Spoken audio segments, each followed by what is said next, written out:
오늘부터 이제 한 달에 한 번씩 로마서를 가지고 선포하려고 합니다. 로마서는 워낙 유명하잖아요. 어떤 분들은 기독교를 창설한 사람이 바울이라고까지 할 정도로 그럴 정도로 우리 기독교에서는 너무나도 중요한 무게를 갖고 있는 또 하나님께서 택정하여 부르신 사도죠. 근데 이 로마서를 쓰게 된 이 바울은 출신이 유대인입니다. 유대인으로서 그리스도를 믿는 예수를 메시아라고 하는 그리스도인들을 잡으러 다녔죠. 왜냐하면 유대인으로서 메시아를 오랜 동안 기다려왔는데 그 메시아가 바로 예수님이라고는 생각하지 않았기 때문에 바울은 예수 믿는 사람들을 이단이라고 생각하면서 잡으러 다녔습니다. 그러나 하나님께서 이 바울을 택하셔서 다메섹 도상에서 예수님을 직접 만났습니다. 그리고 예수님으로부터 부르심을 받았습니다. 그래서 사도라고 합니다. 12명이 예수님과 함께 다녔던 그런 사도와 같은 격으로 부르신 겁니다. 그리고 유대인이지만은 오히려 이방인을 향해서 복음을 전하는 사도로서 특별한 하나님의 부르심을 받고 온 천지 그때 당시에 그 아시아 전역을 다니면서 많은 죽을 고비를 넘겨가면서 복음을 전하고 이방인들한테 복음을 전하고 그렇게 했습니다. 네. 이 오늘부터 보게 될 이 로마서는 그동안에 계속 복음을 전하고 복음을 변증하고 또 그렇게 해왔던 많은 바울의 그 신학적인 그런 가르침의 종결판이다라고 해도 될 정도입니다. 처음에 갈라디아서를 썼을 때는 유대인 그리스도인들이 예수 그리스도만 가지고서는 우리가 구원을 받는데 불충분하다. 그렇기 때문에 율법까지 같이 지켜야 돼. 라고 해서 예수 그리스도의 죽으심, 예수 그리스도의 구원을 불충분하다라고 한 것에 대해서 바울 사도께서 너무 깜짝 놀라고 너무 걱정이 되어서 아주 급한 마음에 긴박한 마음을 가지고 갈라디아서를 썼습니다. 그렇죠? 그 갈라디아서를 쓴 목적은 예수 그리스도면 충분하다. 다른 거 필요 없다. 예수 그리스도 외에 다른 걸 덧붙이는 것은 복음이 아니다. 복음과 비슷한 것이라고 얘기를 하지 않았어요. 바울 사도께서는 예수 그리스도 이 복음 외에 뭐라도 하나 더 붙이게 되면 작은 거라도 붙이게 되면 그 자체가 복음은 아니다. 라고까지 할 정도였습니다. 그 이후에 이제 고린도 전서 후서를 쓰면서 바울이 가르치고 또 세웠던 그 교회 안에 또 많은 분란이 생기고 또 믿음이 많이 흔들리게 되고 그런 것을 보면서 그것을 가르치고 바로잡기 위해서 고린도 전서를 쓰고 그것이 바로잡혀진 것을 만족해하면서 또 고린도 후서로 또 이렇게 쓴 겁니다. 이런 많은 과정들을 통해서 로마서를 쓸 당시에는 그 고린도에서 이제 로마로 들어가기 위해서 로마를 거쳐서 이제 땅끝이라고 하는 스페인까지를 가기 위해서 그래서 본인의 마지막 주님께서 부르셨던 그 마지막 소명을 마치기 위해서 차분하게 앉아서 로마에 있는 그리스도인들에게 이 그동안에 이야기해왔던 모든 것들을 잘 정리해가지고 쓴 게 바로 로마서입니다. 그렇기 때문에 이 로마서를 정확하게 우리가 이해한다는 것은 너무나 중요하고 이것이 얼마나 중요했으면은 마틴 루터가 종교개혁을 일으킬 때에 그때 당시에 마틴 루터는 이 로마서를 강의를 하고 있었습니다. 그래서 이 로마서를 강의하고 이것을 묵상하는 가운데 종교개혁을 해야만 되겠다는 불같은 마음을 일으킨 거죠.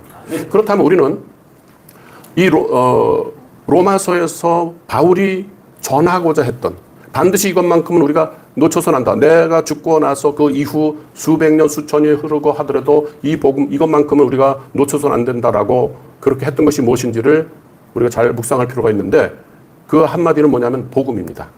복음. 자, 그런데 굿 뉴스라는 거죠. 기쁜 소식이라는 거고 복된 소식이라는 겁니다. 그런데 어떻게 보면은 복음이라는 말을 하도 많이 들었기 때문에 우리 그리스도인들조차도 복음이라는 말에 대해서 뭐 늘상 좀 식상해 있는 듯한 별 감동이 없는 듯한 우선 저부터도 그러지 않나. 그러나 바울은 이 복음 때문에 목숨을 건 거죠. 이 복음이라는 것들에 대해서 굉장한 걱정하고 근심하고 이 복음이 변질되는 것을 그 현장에서 그때 당시에 바울은 이 복음을 변질시키려고 한 많은 사탄의 아주 교묘한 공격들, 유혹들, 그런 것들을 경계하면서 이 로마서를 썼는데 지금이야 말할 것도 없죠. 지금이야. 자, 그렇다면 먼저 우리가 한 번쯤 짚고 넘어갈 것. 자, 그래서 우리는 오랫동안 교회를 다니고 오랫동안 말씀을 들었기 때문에 그냥 퉁치고 넘어가는 것들이 많습니다. 깊이 따지고 들어가고 깊이 묵상하고 하지 않는 것들이 너무나 많습니다. 이것도 어떻게 보면 사탄의 영적인 공격일 수도 있다는 것을 우리는 늘 두려운 마음으로 볼 필요가 있습니다. 우리한테 너무나 중요한 것들이 과소평가되는 것도 있고요. 왜? 너무 중요하기 때문에 우리가 너무 많이 듣습니다. 그래서 이것에 대해서 진정한 의미를 또 한 번 되새겨보고 다시 한번 되새김질을 해보는 것은 의미가 있다라는 생각이 듭니다. 자, 그럼 복음이라는 것은 기쁜 소식이다. 영어로는 good news, 복된 소식이다 라고 했는데 이 복음이 얼마나 중요하길래 그럴까 한번 생각을 해봤습니다. 우리 같이 한번 생각해보죠. 4살, 5살 된 내 독자를, 정말 내 생명과 같은 그 독자를 데리고 시장을 갔는데 또는 지하철을 갔는데 어느 날 보니까 갑자기 애가 없어졌습니다. 부모 마음이 어떻습니까? 저도 제 조카를 어디 갔다가 잠깐 잃어버린 적이 있어요. 내 아들이 아니고 내 조카를 잃어버렸는데도 그 한 30분 있다가 찾았거든요. 그 30분 동안은 내가 정신이 나가 있더라고요. 그 애를 찾으러 더 멀리 가면 못 찾을까 봐 그냥 막 그 차들이 왔다 가는 사거리를 내가 막 그 한복판을 뛰어 들어가고 있더라고요. 좀 더 빨리 가서 애가 가는 방향으로 가서 애를 찾으려고. 정말 정신이, 요즘 말로는 멘탈이 완전히 간 거죠. 정신이 없더라고요. 그리고 이제 주변에 가서 뭐 물어보려고 하는데 물어본 거에 대답이 늦으면 마음이 급하니까 대답을 늦게 하는 게 너무나 짜증날 정도로. 이런 지경이 되더라고요. 자, 그런데 한 30분인가 뭐 모르겠어요. 시간은 그때 감각이 없어요. 근데 저기서 경비원 아저씨가 우리 조카하고를 데리고 오는 게 보이는 거예요. 제 마음이 어떻겠습니까? 천하를 다시 얻었고 그 잃어버린 내 자식이 아닌데도 조카인데도 그것을 내가 안고서 부여잡고 얼마나 기뻤는지 몰라요. 자, 내일 모레 부도입니다. 또 이 문제가 해결이 되지 않으면 완전히 죽는 겁니다. 끝장납니다. 또 조금 있다 사형이 집행이 됩니다. 사형수를 내가 사형수예요. 그리고 앞에서 총을 겨누고 내 가슴을 다 향하고 있습니다. 시간이 흐르고 하면 곧 나는 죽습니다. 한 번도 경험해보지 못한 그런 어떠한 세계로 갑니다. 그리고 나서 그 세계가 있는지 없는지도 몰라요. 차라리 없으면 좋겠어. 이걸로 끝났으면 좋겠는데 많은 걱정이 오고 가죠. 그죠? 죽음을 눈앞에 두고 있습니다. 그럴 때 또 내가 암 선고 받고 이제 곧 나는 이제 죽게 돼 있습니다. 정말 나는 죽게 돼 있어요. 절망 가운데 있습니다. 바로 그럴 때 의사 선생님이 와서 사진을 보여주면서 오진이었습니다. 네. 얼마나 깊을까요? 네. 그냥 깊은 정도일까요? 아까 제가 제 조카를 찾았을 때 그 심정. 사형수가 나를 총으로 겨누고 하나, 5세면 죽는 겁니다. 쏘는 겁니다. 2, 3, 넷 하는 그 순간에 파발마가 옵니다. 스톱. 쏘지 마라. 해방. 네. 너는 살았어. 네. 이 복음이라는 것은 승전보라고 합니다. 원래 의미가 승전보. 이겼다. 저 멀리 전쟁터에서 그 전쟁에서 이기지 않으면 우리는 다 죽게 돼 있는데 누군가 파발마가 막 오면서 승리했어. 굿뉴스. 그것이야말로 복음이죠. 자, 우리는 다 죽게 돼 있는 사람들입니다. 그게 와닿지 않는 것뿐이죠. 우린 죽게 돼 있습니다. 그래서 오늘 제목을 제가 이렇게 했습니다. 구원을 주시는 하나님의 능력. 그래서 첫 번째 질문을 우리가 한번 던져보고 싶습니다. 이거는 우리 예수를 오랫동안 믿어온 저뿐만이 아니라 우리들뿐만이 아니고 이 영상을 언젠가 어떤 타이밍에 무슨 이유로 보게 되실지는 모르겠지만 불특정 다수 누군가가 하나님께서 붙여주신다면 그분에게도 똑같은 질문을 제가 하는 겁니다. 진지한 질문을 던지는 겁니다. 당신은 왜 자신을 죄인이 아니라고 생각합니까? 나는 죄인이 아니야. 아니, 무슨 근거로 그런 확신을 갖고 있습니까? 정말 죄인이 아닙니까? 교회에서 전도하는 사람들 만납니다. 예수 믿고 구원받으세요. 당신은 죄인입니다. 이런 말을 들으면 찡그리는 사람, 불쾌하다, 전도지를 북북 찌는 사람도 있고 쓰레기통에 버리는 사람도 있습니다. 굳이 예수 믿고 구원받으십시오. 당신은 죄인입니다라는 말을 하지 않았는데도 불구하고 딱 보는 순간에 나를 또 죄인 취급하나? 하면서 지나갑니다. 나하고는 상관없는 거야. 나하고 관계없는 거야. 왜 나한테 자꾸 죄인이라고 해? 교회 다니는 사람들은 너상 자기들은 죄인이 아니야? 왜 나보고 죄인이라고 자꾸 그래? 나는 평생 법을 어긴 적도 없어. 난 법 없이도 살 수 있는 사람이야. 그리고 남한테 피해 한 번 준 적도 없어. 난 정말 착하게 산 사람이야. 그리고 지금 평생을 내가 내 가족을 위해서 피땀 흘려서 내 책임을 다하기 위해서 난 성실하게 살아온 사람이고 내 나름대로 품격 있게 매너 있게 선량하게 살아왔는데 근데 왜 나보고 죄인이라고 그래? 응? 저 감옥에 있는 흉악범들 저 얼마나 많아. 그 사람들하고 나를 동일선상에서 본단 말이야. 난 납득할 수도 없고 인정할 수도 없어. 그리고 기분이 나빠. 여기서 한 가지 물어보겠습니다. 우리가 같이 물어보죠. 그러면 정말 나는 깨끗하다. 정말 나는 한 점의 죄도 없는 사람이야. 라고 진짜 생각하는 건가요? 무슨 근거로 그런 생각을 합니까? 한번 생각해 볼 필요가 있다는 거죠. 그러면 성경에서 말하는 그 죄는 뭐냐? 이 성경에서 교회에서 얘기하는 하나님이 얘기하는 이 죄라는 것하고 우리 스스로가 생각하고 있는 그 죄라는 것이 지금 약간 결이 좀 다르다는 거죠. 그런데 우리는 자꾸 죄인이다고 하니까 듣는 분들은 나는 죄가 없어. 내가 죄가 있다면 당신들은 그러면 죄가 없어? 당신들은 깨끗해? 이런 얘기를 하게 되는 거죠. 자, 그래서 우리 여기서 얘기하는 죄라는 것은 도덕적으로 당신이 깨끗하다, 윤리적으로 깨끗하다. 맞습니다. 윤리적으로 깨끗하고 도덕적으로 의로운 사람이라는 것 그건 뭐 다 인정입니다. 그러나 우리끼리의 얘기죠. 우리끼리 의롭고 우리끼리 도덕적일 뿐인 것이지 또 누군가가 봤을 때 과연 그럴까? 라고 했을 때는 얘기가 달라지는 겁니다. 우리가 생각하는 죄라는 것은 남한테 피해를 줬냐 안 줬냐 이런 행동에 달려있고 그리고 그 기준조차도 내가 세운 겁니다. 내가 봤을 때 나는 문제가 없어. 그리고 내가 봤을 때 저 정도면 저 사람은 꽤 도덕적인 사람이야. 굉장히 품격 있는 사람이야. 그 정도면 됐지. 교회 안 나가도 도덕적이네. 그렇죠?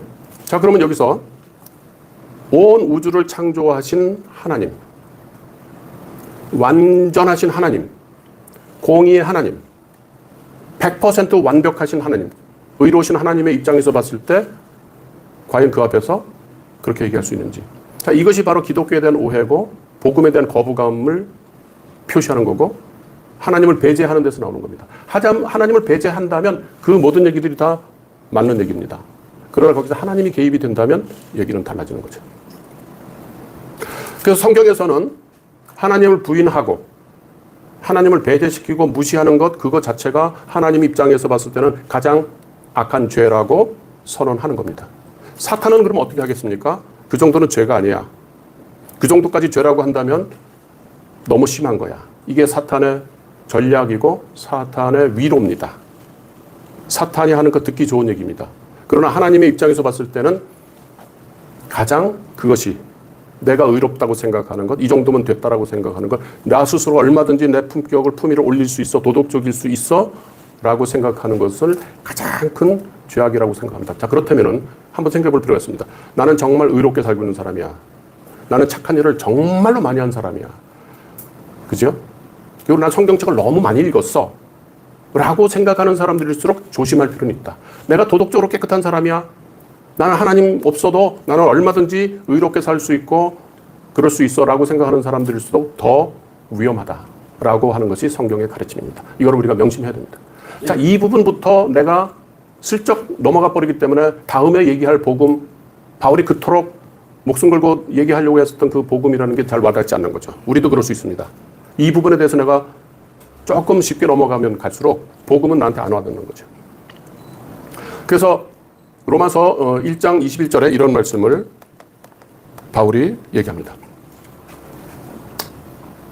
하나님을 알되 하나님을 영화롭게도 아니하며 감사하지도 아니하고 오히려 그 생각이 허망하여지면서 미련한 마음이 어두워졌나니 이런 겁니다. 하나님을 알되 모르는 게 아니죠.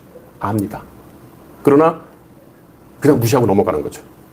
그래서 이 뿌리가 어디서 나오냐면 창세기 3장 5절 말씀에 나옵니다. 사탄이 인간을 타락시킬 때 하와한테 갈 때 가서 살인하고 도둑질하고 그렇게 얘기 안 했습니다. 그러면 우리가 알죠. 아, 그건 나쁜 짓이야. 이미 우리는 분별할 수 있습니다. 그 정도는. 그러나 사탄의 유혹은 그게 아닙니다. 창세기 3장 5절에 너희가 그것을 먹는 날에는 선악과죠. 분별하는 능력을 가질 수 있어 라고 하는 사탄의 그 얘기. 그거 먹는 날에는 너희 눈이 밝아져서 하나님과 같이 돼서 선악을 알 줄 하나님이 아시기 때문이야. 네. 하나님과 같이 되는 거를 아시기 때문에 먹지 말라고 한 거야 라고 합니다. 자, 이 말은 그냥 넘어갈 말이 아니라 우리 마음속에는 하나님처럼 되고 싶은 마음이 있구나. 내가 하나님 자리에 들어가려고 하는 마음이 있네. 왜? 사탄이 그렇게 만들어버린 거죠. 거기다 그냥 마음을 빼앗기고 만 겁니다. 이게 죄의 본질이라는 거예요. 진짜 진짜 하나님이 있는데 하나님을 배제하고 거기에 내가 하나님이 될 수 있어. 내가 도덕적으로 될 수 있어. 내가 의롭게 될 수 있어. 내 마음대로 내 기준으로 선과 악을 그 합격 점수를 내가 매길 수가 있어. 그죠? 네. 그것이 죄의 본질입니다. 다시 한번 얘기하지만 나는 착하게 살았어. 나는 법 없이도 살 수 있는 사람이야. 나 같은 사람이 천국에 안 가면 누가 가? 라고 할 때에 내가 꼭 교회를 가야 돼. 교회 안 가도 나는 얼마든지 착하게 살 수 있어. 예수 안 믿어도 난 착한 사람이야. 그럴 수 있어. 라고 생각한다면 그렇게 판단하는 그 기준이 뭐냐? 당신 자신이 당신을 결정하는 겁니까? 그럴 만큼 완벽합니까? 아니라는 거죠. 우리는 우주의 절대적인 창조주이고 심판주이신 하나님의 기준을 무시해서는 안 된다. 우리가 만들어놓은 우리 나름대로의 타협선을 정해놓고 이 정도면 됐지 하면 안 된다. 나는 죄가 없다라고 하면 안 된다. 나는 죄가 없다라고 하는 것이 가장 큰 죄다. 네. 이것은 굉장히 지독한 오만이다. 네. 창조주에 대한 반역이다.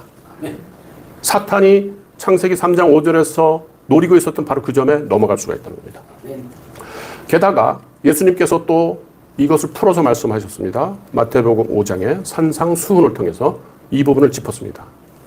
우리는 껍데기를 가지고 달을 가리키고 있는데 달을 보지 않고 손가락을 보고 판단할 때가 너무나 많다는 거죠. 그래서 마태복음 5장 22절, 28절에 이렇게 되어 있습니다. 나는 너에게 이르노니 형제에게 노하는 자마다 심판을 받게 되고 음욕을 품고 여자를 보는 자마다 마음에 이미 뭘 했다고요? 간음을 했다. 그리고 살인을 했다. 분을 품는 그 순간에 살인하지 않았지? 그러니까 나는 떳떳해? 난 누구 거 도적질한 거 없어? 누구 소를 탐냈을 뿐이야? 나는 어떤 간음한 일 없어? 이쁜 여자 걸어가길래 살짝 본 것뿐이야? 나는 그런데 간음한 건 없어? 그러니까 나는 무죄해? 나는 깨끗해?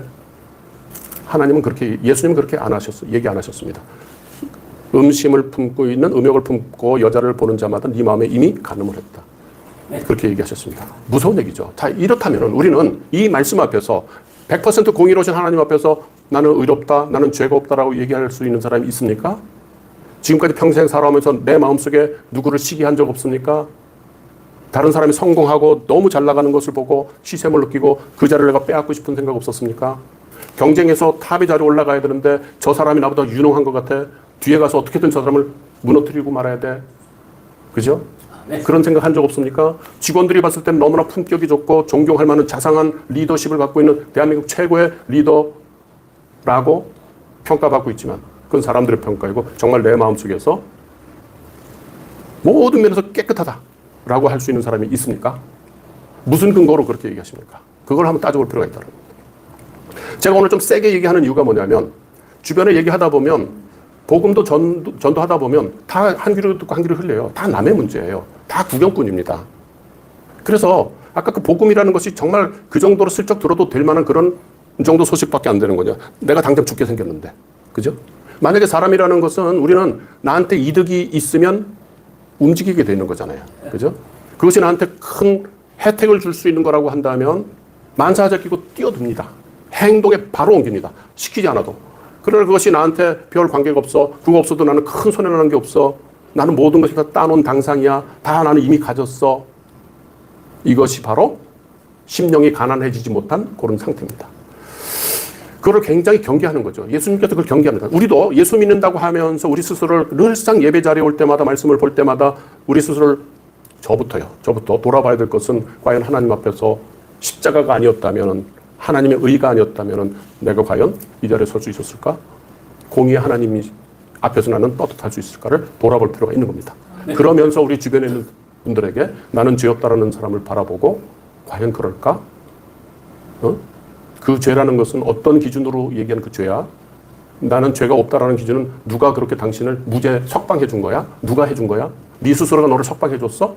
라고 우리가 물어보고 가르쳐줄 수가 있는 겁니다. 네. 가르쳐준다는 표현이 뭐하지만 권면할 수 있는 겁니다. 네. 자, 그래서 지금 얘기는 뭐냐면 과연 우리는 하나님 앞에서 나는 죄가 없습니다. 이 정도면 됐습니다라고 할 만큼 완벽한가? 그것도 일종의 믿음이다. 네. 세 번째, 자, 그러면 이런 생각도 해봅니다. 하나님을 부인하는 이유가 뭘까를 보니까 심판은 없어. 심판은 무슨 심판? 그거 가봐야 알지. 그러면 하나님도 없고 하나님이 없기 때문에 심판도 없어. 그건 먼 훗날의 일이지.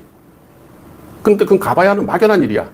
지금 당장 아무런 긴박성도 없죠. 아무런 긴급성도 없는 겁니다. 지금 닥친 일이 아니기 때문에. 자, 그렇다면은 먼 훗날이 됐든 우리가 죽는다는 알 수가 없으니까 그랬을 때 심판 때 없어. 하나님 없어. 아무런 심판도 없어. 라고 정말 믿습니까? 무슨 근거로 그런 생각을 합니까? 심판이 없다는 생각을 무슨 기준으로 하나요? 아니, 이거는 제가 다른 뜻에서 하는 것이 아니라 우리 스스로 정말 심판이 없나? 심판이 없으면 어떤 사람한테는 다행이고요. 어떤 사람한테는 억울하죠. 내가 이렇게 열심히 하나님 말씀대로 살았는데 심판이 없다니요. 그럼 보상도 없는 거네요. 어떤 사람한테는 너무 아쉬운 거죠. 이렇게 하나님 말씀대로 열심히 살았는데 심판이 없다니요. 그죠? 그러나 하나님 말씀 무시하고 막 사는 사람들한테 심판이 없다는 거는 아유 다행이다 이럴 겁니다. 이렇게 상반된 거죠. 세상은 딱 두 쪽입니다.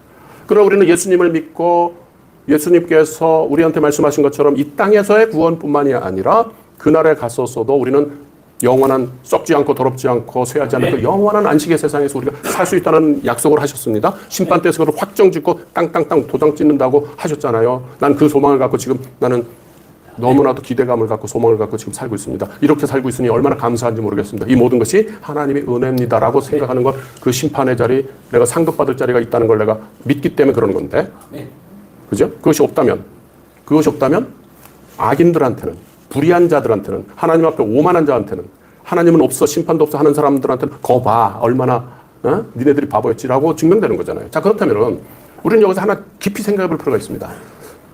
심판대가 없다, 심판은 없어라고 하는 사람은 정말 무슨 근거로 그런 얘기를 하는지, 누가 그 얘기를 당신 마음속에 심어줬는지, 혹시 그게 사탄이 당신을 멸망의 구덩텅이로 던지기 위해서 사탄이 당신한테 한 얘기는 아닌가?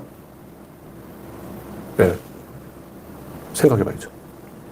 남의 문제면 그럴 필요 없습니다. 그러나 내 문제라면 심판의 자리가 있나 없나? 심판의 자리가 있구나. 그 심판의 자리는 나는 심판을 받는 것이 아니라 내가 상급을 받고 칭찬받는 자리구나라는 것을 확인해야죠. 자, 그런데 우리는 그걸 확인하고 있습니다. 어디서? 성경에서. 우리는 안 가봤잖아요. 우리 심판대 가본 사람 있습니까? 없습니다. 그럼 어떻게 믿어? 성경에 써 있으니까. 그 성경은 누가 쓴 건데? 하나님이 쓰신 거지. 왜? 심판대가 있다는 것, 보상이 상급이 있다는 것, 영원한 나라가 있다는 것을 우리에게 알려주시니까. 자, 아까 얘기로 돌아가서 나는 심판대가 없어, 하나님은 없어라고 말씀하시고 그렇게 믿고 계신 분이 있다면, 그래서 제가 물었습니다. 그 근거가 뭐냐라고 물었습니다. 근거를 못 찾겠다면 성경에서 당신의 근거를 찾으십시오. 성경을 통해서 성경 읽어보니까 진짜 심판대 없네? 아무것도 없네? 죽으면 끝이네? 라는 걸 성경에서 찾으십시오. 그거는 불경에도 나오지 않고 어느 책에도 나오지 않습니다. 이 부분에 대해서는 성경에서만 유난히 성경에서만 얘기하고 있기 때문에 당연히 성경을 통해서 확인해보고 넘어갑니다. 남의 문제가 아니기 때문에 그렇습니다. 다시 한번 말씀드리지만은 하나님은 없어라고 한다면, 그리고 심판은 없어라고 한다면 그 확실한 근거가 무엇인지 그것을 생각해 보셔야 된다. 자, 로마서 1장 20절에 이런 얘기가 말씀이 바울이 했습니다. 창세로부터 그의 보이지 아니하는 것들, 곧 그의 영원하신 능력과 신성이 그가 만드신 만물에 분명히 보여 알려졌나니 그러므로 그들이 핑계하지 못할지니라. 핑계될 수가 없습니다. 자, 이 얘기는 뭐냐면 솔직히 얘기하면은 성경을 읽지 않아도 사람은 누구나 영적인 존재이기 때문에 개나 짐승이 아니고 아메바로부터 진화된 존재가 아니고 하나님이 우리를 영적인 존재로 창조하셨기 때문에 물론 오염되고 타락돼서 그 모습이 조금 일그러지긴 했지만 여전히 남아있는 게 뭡니까? 우리는 영적인 존재다. 하나님의 형상대로 만들어졌다라고 어디에 나와 있습니까? 성경에 나와 있습니다. 성경을 찾지 않으면 아무데도 이 얘기를 알 수가 없습니다. 그러니까 성경을 보셔야 된다라는 얘기를 드리는 겁니다. 성경을 읽고 깊이 따져보고 그리고 이야기를 하셔야 된다 이런 겁니다. 자, 그러면 그렇게 영적인 존재로 하나님께서 만드신 이유가 뭡니까? 내가 하나님이 있다. 하나님이 여기 있다라는 것을 잊지 말아라. 알아라 하는 겁니다. 그래서 여기 바울이 기록해 놓은 게 뭡니까? 창세로부터 그의 보이지 않는 것들. 보이는 것을 얘기하는 게 아닙니다. 보이지 아니하는 것들. 곧 그의 영원하신 능력과 신성. 그가 만드신 뭐 그런 것들이 만물에 분명히 보여서 보이지 않는 것이 보여서 알려졌다고 했습니다. 보이지 않는 것이. 기가 막힌 표현이죠. 그렇기 때문에 변명할 거리가 못 된다. 딴 말 하지 마라 이거죠. 핑계하지 못할지니라. 그래서 나는 교회 안 나가. 하나님은 없어. 심판은 무슨 심판이라고 하는 사람들은 솔직하게 물어보면 마음속에서는 아니야.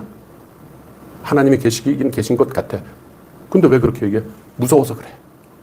두려워서 그래. 감당을 할 수가 없어. 이게 본능인 거죠. 그렇기 때문에 거부하는 것 뿐입니다. 없다라고 생각하는 사람은 없습니다. 아무리 하나님 없어라고 주장한다 하더라도 그 마음속에는 그렇지 않을 겁니다. 무서움이 있습니다. 우주 만물의 신비와 당신 그 내면에 살아 숨쉬는 그 도덕적인 양심, 뭔가 착하게 살아야 되겠다, 좀 깨끗하게 살아야 되겠다, 그 마음이 당신 마음에 있다면 그것은 당신이 획득한 게 아닙니다. 하나님께서 당신 마음속, 우리 마음속에 심어준 겁니다. 네.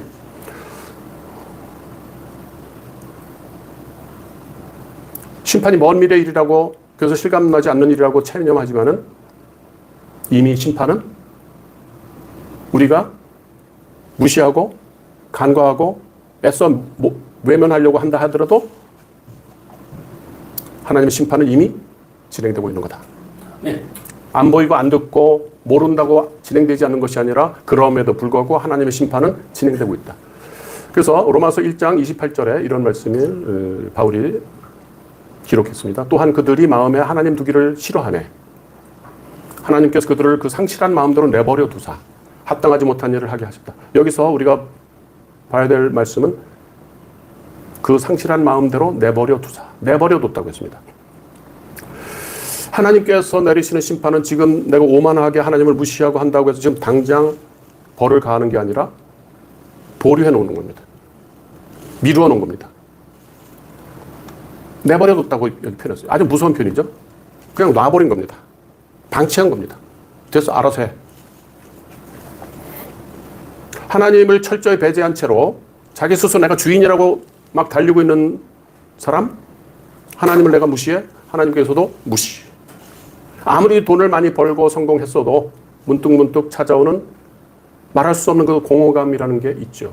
많은 것을 얻었는데 남들은 나를 너무나 부러워하고 스포트라이트를 강하게 때려줬는데 스포트라이트를 받는 순간 눈이 멀어버립니다. 그죠? 많은 박수 갈채를 받습니다. 많은 박수를 듣는 순간에 내 귀가 멀어버립니다. 그렇죠? 그게 우리 인간입니다. 미래에 대해서 지독한 불안이 있습니다. 배신받은 그런 상태에서 깨진 인간관계 속에서의 고독감, 외로움이 있습니다. 삶의 끝자락에서 늘상 마주치는 허무한 감정들, 이런 게 있습니다. 이런 것들을 계속 지속되고 계속 지속되고 있다면 그것은 주의보입니다. 주의보. 이런데도 하나님을 찾지 않는다. 이런데도 하나님을 붙들지 않는다. 옆에서 그렇게 얘기를 해도 그냥 지나간다. 자칫 잘못하면 하나님께서는 그래 그렇게 살아라 라고 하는 무서운 심판이 지금 이 자리에서 일어날 수 있다 이런 겁니다. 먼 훗날 심판이 있는 것이 아니라 지금 심판을 받는 중이다라고 본다면 이건 보통 문제가 아닙니다.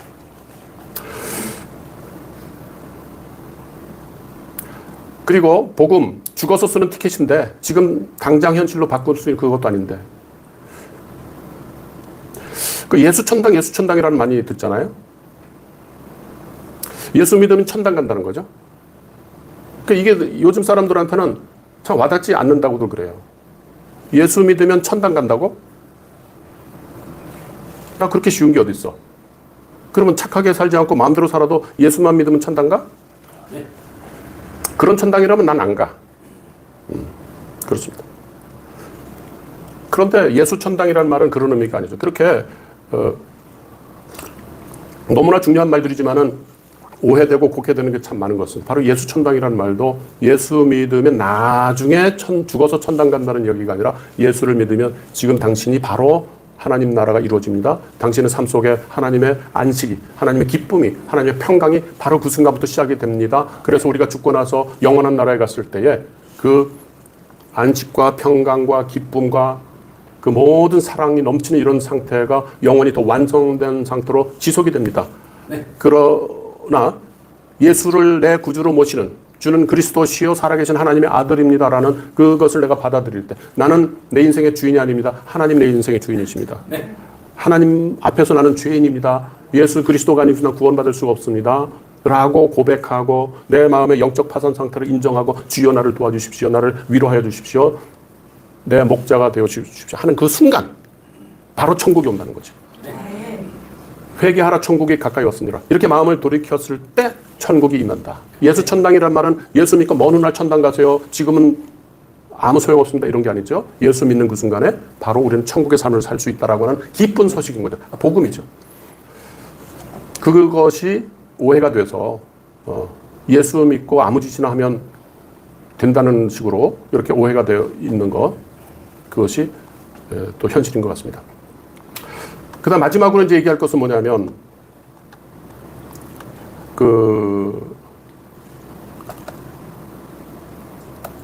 17절에 복음에는 하나님의 의가 나타나서. 자, 여기서 이제 바울이 얘기하려고 하는 복음의 결론이 있습니다. 복음에는, 여기서 복음이라는 건 우리를 살리는 복음이죠. 네. 우리의 능력으로는, 우리의 도덕으로는 100%가 될 수 없다. 미칠 수가 없다. 그래서 우리는 절망감에 빠질 수가 없다. 그럴 때 하나님의 의가 나타나서, 여기서 하나님의 의는 공의로운 하나님이기도 하지만은 언약을 지키시는 하나님.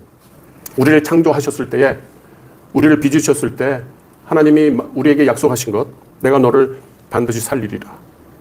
내가 너를 반드시 구원하리라. 내 자녀로 삼으리라. 라고 하는 하나님의 사랑의 의가 나타난 거죠. 어떻게? 우리 노력은 되지 않으니까, 우리로서는 100%가 될 수 없으니까 100%이신 하나님이 인간이 되셔서 이 땅에 오셔서 본인이 직접 십자가에 못 박혀서 죄값을 치러버리신 거죠. 네.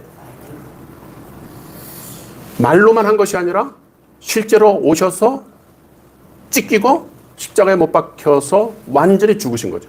네. 그렇게 해서 죄값을 치르셨습니다. 그래서 돌아가시기 직전에 뭐라고 그랬습니까?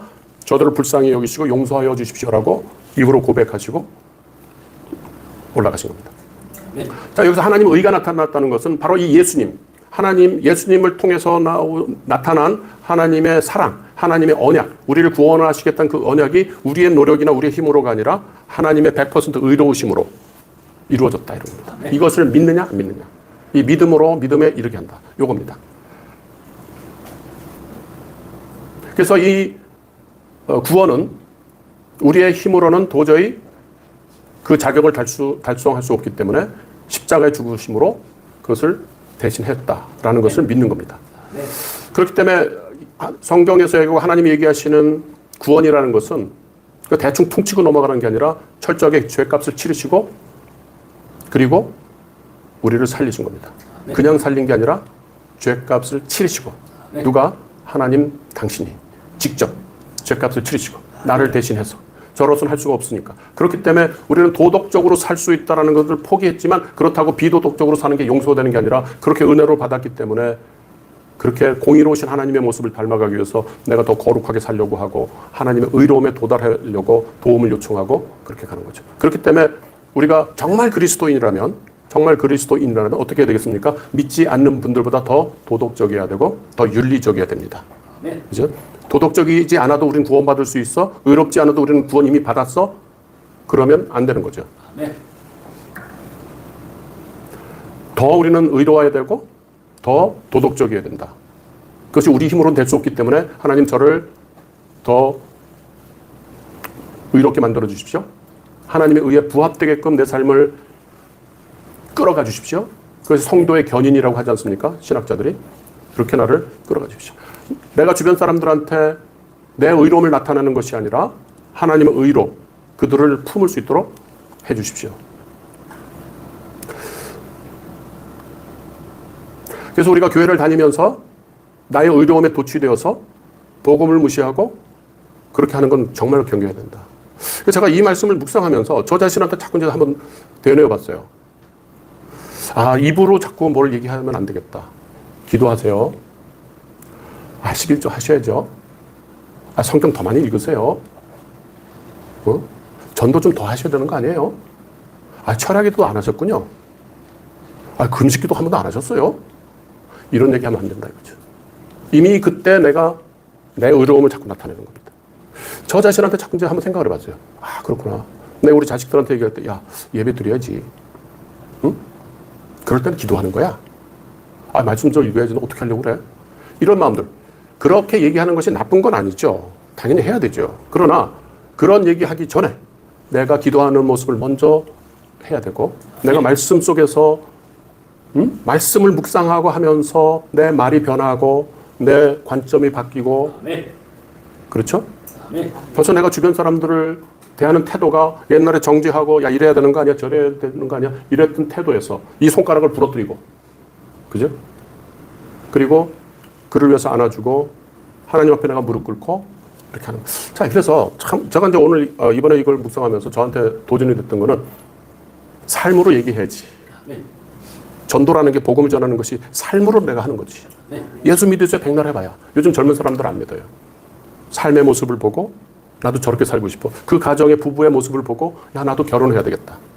그 집에 아이들 병아리처럼 막 그렇게 하고 지지고 볶고 고생하지만 고생하면서 먹고 살려고 막 애를 쓰지만 그 모습을 보니까 하나님 안에서 너무 아름다워 보이네.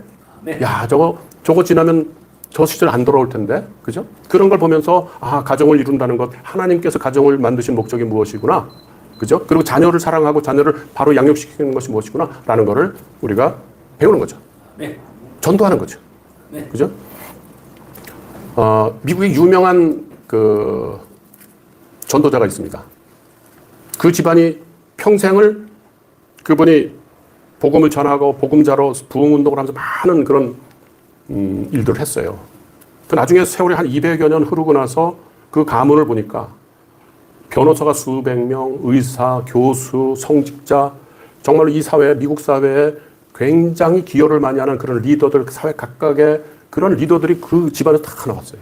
그리고 한쪽은 둘이 친구인데 여긴 사기꾼에다가 도박에다가 중독에다가 이렇게 됐던 그 가족들 보니까 너무 형편없는 거예요. 이 가족하고 이 가족 차이가 뭐냐면 여기는 하나님 중심으로 하나님을 경외하면서 말씀으로 자녀를 양육시킨 거죠. 상상을 해봤을 때 그 부모는 복음을 전하면서 복음으로 입으로만 전한 것이 아니라 가정에서 살면서 그 복음적인 삶을 살고 그리스도의 제자로서 그런 삶을 살아가고 나는 항상 죄인입니다. 하나님 저는 의롭게 될 수가 없네요. 그렇게 무릎 꿇고 또 무릎 꿇고 말씀을 전하면서도 제가 입으로만 말씀을 전하고 제 삶 하나도 변화가 되지 않는 그런 외식하는 자가 될까봐. 그죠? 그렇게 하니까 그 모습을 보고 굳이 너 왜 기도 안 하니? 뭐 이렇게 얘기 안 해도 된다. 자, 우리가 경계할 것은 우리 스스로를 돌아볼 뿐인 것이지. 우리는 하나님 앞에서 우리가 고백하고 얘기 하나님 우리는 죄인입니다. 나는 죄인입니다 할 뿐이지 내가 누구를 이렇게 해 저렇게 해라고 얘기할 자격이 없다. 절대로 그러면 안 된다. 그런 위선에서 우리는 벗어나야 된다. 그래서 하나님의 절대적인 공의 앞에서 우리는 정직하게 호람되고 단독자로 서는 것이 너무나도 중요하다. 주변에 많은 사람들이 야 무슨 교회 하나도 와닿지 않아 라고 하는 것, 하나님 뭐 하나님이 있어 라는 것을 우리가 돌파하고 이겨나가는 것도 자꾸 예수 믿어 아직도 그러냐 뭐 예수 믿어 막 야 내가 살아오니까 예수님 믿지 않으면 어렵더라 막 이렇게 얘기해가지고 마치 내가 믿음이 너무 좋기 때문에 이렇게 된 것처럼 이렇게 얘기하는 것도 경계할 필요가 있다. 그러지 말고 네 사는 모습을 보니까 나도 하나님 알고 싶고 예수님 믿고 싶고 나도 교인이 되고 싶어 라고 하는 게 맞는 거죠. 그게 소금이 되고 빛인 거죠. 우리의 삶의 모습을 보니까 난 교회는 너를 보니까 절대로 나가고 싶지 않아. 교회 다니는 사람 다 너 같아서 난 싫어 라고 떠난 사람들이 얼마나 많습니까? 그죠? 그리고 야 교회 나와 예배드려 자꾸 이렇게 어른들이 얘기하니까 그 얘기 싫어서 나 교회 떠나버릴 거야. 그러나 그 사람들이 예수님을 떠난 건 아니라는 거죠. 우리가 떠나게 만들고 우리가 쫓아내지는 않았는지 우리가 그 사람들을 오히려 또 걷어차버리는 건 아닌 건지 그것을 우리가 돌아보는 것이 너무나도 중요하다. 오늘 로마서 1장에서 바울이 얘기했던 그 복음을 얘기하면 많은 얘기들을 할 수 있죠. 그러나 여기서 하나님께서 주신 생각은 하나님의 그 죄라는 부분에 대해서 우리가 잘못 생각한 것이 너무나 많고 세상 사람들도 그렇고 우리 스스로도 또 그렇지 않을까라는 생각을 하면서 말씀을 좀 나눴습니다. 네. 잠깐 기도하겠습니다. 거룩하시고 공의로우신